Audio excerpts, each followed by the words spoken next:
La question de l'animal revient dans tous mes textes, depuis le début.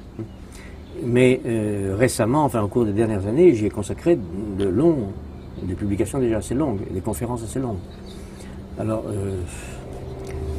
c'est un point très sensible dans la déconstruction, ça, la définition du propre de l'homme et de ce qui est supposé le distinguer de l'animal en général.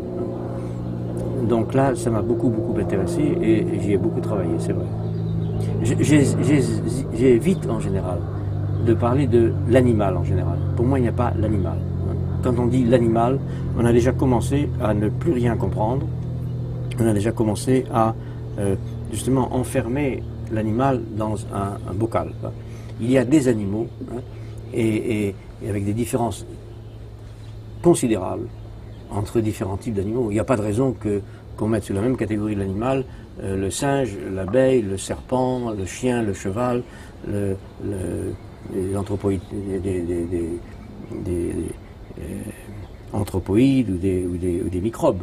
Ce sont des types d'organisation de la vie radicalement différents. Et déjà, le geste qui consiste à dire l'animal et de ranger dans cette catégorie aussi bien le chimpanzé que la fourmi, est un geste de répression violente, d'enfermement violent de la part de l'homme.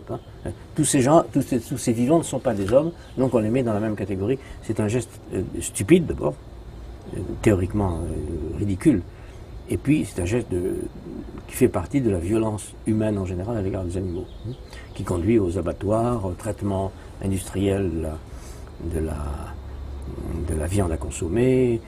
Bon, toutes les violences contre l'animal sont en germe dans cette simplification conceptuelle qui consiste à dire l'animal en général. Donc quand je fais attention à mon langage, je ne parle jamais de l'animal. Je dis les animaux, ou tel ou tel animaux.